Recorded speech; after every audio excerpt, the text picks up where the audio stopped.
Bismillahirrahmanirrahim. Assalamualaikum warahmatullahi wabarakatuh. Kelompok kami akan menjelaskan mengenai metode istinbat hukum Majelis Tarjih Muhammadiyah dan contoh produk hukumnya. Yang pertama, saya akan membahas mengenai pengertiannya. Untuk para ulama itu berbeda-beda dalam memberikan rumusan tarjih ini, seperti sebagian besar ulama Hanafiyah, Syafi'iyah, dan Hanabilah memberikan rumusan tarjih ini yaitu perbuatan mujtahid. Dalam kitab Kasal Al-Ashraf, tarjih itu dijelaskan sebagai usaha yang dilakukan oleh para mujtahid untuk mengemukakan satu di antara dua jalan yang bertentangan karena adanya kelebihan yang nyata untuk dilakukan tarjih. Untuk dalam istilah usul fikih secara harfiahnya, tarjih ini diartikan sebagai pengukuhan. Maksud dari pengukuhan adalah mengukuhkan salah satu di antara dua dalil yang bertentangan yang seimbang kekuatannya dengan menyatakan kelebihan dalil yang satu dengan yang lainnya. Dengan demikian, tarjih hanya dilakukan pada dalil-dalil yang kelihatannya bertentangan, baik yang bersifat qot'i maupun yang bersifat dzanni. Sehingga tugas dalam majelis tarjih pada Muhammadiyah adalah untuk membahas dan memutuskan masalah-masalah keagamaan yang diperselisihkan dengan cara mengambil pendapat yang dianggap kuat dalilnya. Selanjutnya mengenai sejarah dibentuknya Majelis Tarjih Muhammadiyah. Untuk sejarah Majelis Tarjih dalam Muhammadiyah ini bisa dilacak dari dua kongres Muhammadiyah yang telah dilakukan, yaitu kongres ke-16 dan juga kongres ke-17. Untuk gagasan pembentukan Majelis Tarjih ini diputuskan pada kongres ke-16 yang diadakan di Pekalongan. Sedangkan pada kongres ke-17 yang berada di Yogyakarta itu diputuskan kepengurusan Majelis Tarjih dan juga kaidah tarjih. Dan secara resmi bisa disimpulkan bahwa baik kaidah dan kepengurusan itu terbentuk pada tahun 1928 pada saat Kongres Muhammadiyah yang ke-17. Maka bisa disimpulkan bahwa organisasi ini mulai bekerja pada saat periode ke-17 ini.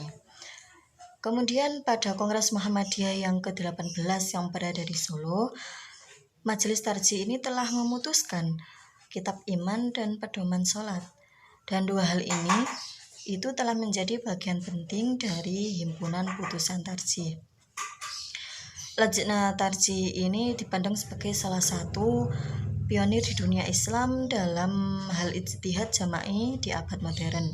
Fungsinya ini hampir sama dengan Hay'ah Kubar Ulama atau lembaga ulama terkemuka yang berada di Saudi Arabia.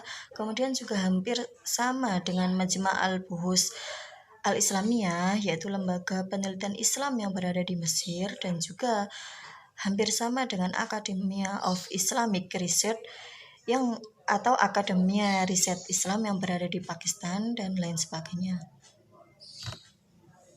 Baik, selanjutnya saya akan melanjutkan materi dari rekan saya, yakni metode istinbat hukum Majelis Tarjih Muhammadiyah. Nah, yang pertama, pokok manhaj metodologi tarjih Muhammadiyah. Nah, manhaj bermakna jalan, ringkasannya manhaj tarjih bermakna metodologi dalam melaksanakan tarjih. Selain itu, manhaj dalam tarjih juga mengandung pengertian sumber-sumber pengambilan norma agama. Sumber agama adalah Al-Quran dan Al-Sunnah yang ditegaskan dalam sejumlah dokumen resmi Muhammadiyah. Antara lain yang pertama pasal 4 ayat 1 Anggaran Dasar Muhammadiyah, yang kedua Putusan Tarjih Jakarta 2000 bab 2 angka 1, yakni menegaskan sumber ajaran Islam adalah Al-Quran dan Al-Sunnah, Al-Makibullah. Putusan tarjih ini merupakan penegasan kembali apa yang sudah ditegaskan dalam putusan-putusan terdahulu. Majelis Tarjih Muhammadiyah mengakui kenisbian akal dalam memahami nas Al-Quran dan Al-Hadis. Nah, tetapi kenisbian itu hanya terbatas pada ketentuan-ketentuan yang sudah diatur dalam nas. Sedangkan dalam masalah keduniaan, penggunaan akal sangat diperlukan guna mencapai kemaslahatan umat. Nah, yang artinya masalah-masalah yang berhubungan dengan sesama manusia atau bisa disebut muamalah, dengan demikian penggunaan akal sangat penting dalam menghadapi masalah muamalah. Nah, khususnya yang berhubungan dengan masalah sosial, karena Muhammadiyah disebut organisasi sosial. Kerangka Tarjih Muhammadiyah bertitik tolak dari kerangka berpikir bahwa Islam diyakini sebagai agama wahyu yang bersifat universal dan eternal. Nah, Islam dalam pengertian ini tidak dapat diubah. Kemudian, untuk menjadi kesemestaan dan keabadian ajaran Islam di dunia yang senantiasa berubah, diperlukan penyesuaian dan penyegaran dengan situasi baru, sehingga pada hakikatnya tarjih dalam Muhammadiyah terkait dengan masalah tafsir, hadis, dan usul fiqh. Baik, yang kedua, metode pendekatan dan teknik ijtihad Majelis Tarjih Muhammadiyah. Nah, dalam Muhammadiyah, ijtihad hukum adalah mencurahkan segenap kemampuan berpikir dalam menggali dan merumuskan hukum syar'i yang bersifat zanni dengan menggunakan metode tertentu yang dilakukan oleh yang berkompeten, baik secara metodologis maupun permasalahan. Nah, posisi ijtihad bukan sebagai sumber hukum, melainkan sebagai metode penetapan hukum.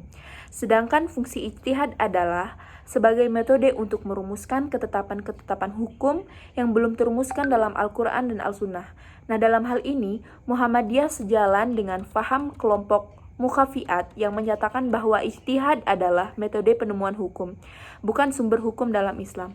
Nah, ruang lingkup ijtihad meliputi yang pertama masalah-masalah yang terdapat dalam dalil-dalil zonni, dan yang kedua masalah-masalah yang secara eksplisit tidak terdapat dalam Al-Quran dan Al-Sunnah. Nah, metode yang digunakan dalam majelis tarjih adalah yakni ada 3. Yang pertama bayani atau semantik, yang 2 taklili atau rasionalistik, dan yang ketiga istisoli atau filosofis. Nah, selanjutnya pendekatan yang digunakan dalam penetapan hukum-hukum adalah yang pertama al-tafsir, al-ijtimai, al-mu'asyir atau hermeneutik.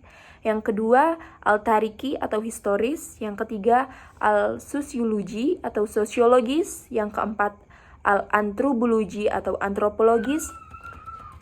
Nah, dalam menetapkan hukum, teknik yang digunakan dalam manhaj tarjih Muhammadiyah ialah yang pertama ijma'.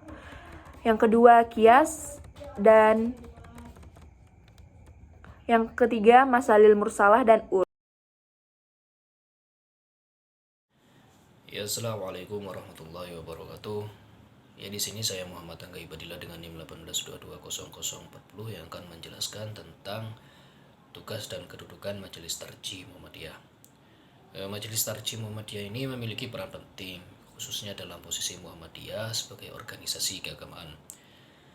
Dalam kaidah Lajnat Tajri yang disusun oleh pimpinan Muhammadiyah pada tahun 1971, dalam pasal 2 disebutkan bahwa tugas Lajnat Tajri adalah sebagai berikut. Yang pertama, menyelidiki dan memahami ilmu agama Islam untuk memperoleh kemurniannya. Yang kedua, menyusun tuntunan akidah, akhlak, ibadah, dan muamalah duniawiyah. Yang ketiga, memberi fatwa dan nasihat baik atas permintaan maupun tajri sendiri, memandang perlu. Yang keempat, menyalurkan perbedaan pendapat paham dalam bidang keagamaan ke arah yang lebih maslahat. Yang kelima, mempertinggi mutu ulama. Yang keenam, hal-hal lain dalam bidang keagamaan yang diserahkan oleh pimpinan persyarikatan. Selain itu, berdasarkan keputusan pimpinan Pusat Muhammadiyah nomor 08-SK strip PP garing 8.C garing 2000 pada bab 2 pasal 4 sebagai berikut. Yang pertama, mempergiat pengkajian dan penelitian ajaran Islam dalam pelaksanaan tajdid dan antisipasi terhadap perkembangan masyarakat. Yang kedua, menyampaikan fatwa dan mempertimbangkan kepada pimpinan persyarikatan agama menentukan kebijakan dalam menjalankan kepemimpinan serta membimbing umat khususnya anggota dan keluarga Muhammadiyah. Yang ketiga, mendampingi dan membantu pimpinan persyarikatan dalam bidang anggota melaksanakan ajaran Islam. Yang keempat, membantu pimpinan persyarikatan dalam mempersiapkan dan meningkatkan kualitas ulama. Serta yang terakhir, menagrahkan perbedaan pendapat atau faham dalam bidang keagamaan ke arah yang lebih maslahat. Selanjutnya, produk hukum Majelis Tarjih Muhammadiyah yang pertama menyangkut keyakinan. Keputusan yang masuk dalam klarifikasi ini seperti masalah iman dalam konteks rukun iman yang keenam, pandangan tentang agama dunia dan jalan Allah. Yang kedua, keputusan menyangkut ibadah khusus. Keputusan yang masuk dalam klarifikasi ini antara lain konsep Muhammadiyah mengenai sholat, tata cara wudhu, sholat tarawih, rawatib, bacaan sholat, dan berpuasa ataupun ibadah haji, serta persoalan hisab ru'yat. Yang ketiga, keputusan menyangkut masalah kewanitaan. Keputusan ini kategorinya antara lain kepada bepergian, wanita yang bepergian, hijab, dan wanita. Yang keempat, keputusan menyangkut kematian dan penyelenggaraan jenazah. Dalam hal ini terdapat faktor suntikan terhadap mayat, cara mandikan, mengkafani, menguburkan serta ziarah. Yang kelima, keputusan menyangkut masalah ekonomi, asuransi, koperasi, dan lain-lain. Yang keenam, keputusan mengenai isu kontemporer yang membutuhkan pandangan hukum Islam. Serta yang terakhir, yang ketujuh, keputusan menyangkut masalah intern keorganisasian. Mungkin hanya itu yang dapat saya sampaikan. Kurang lebihnya mohon maaf. Assalamualaikum warahmatullahi wabarakatuh.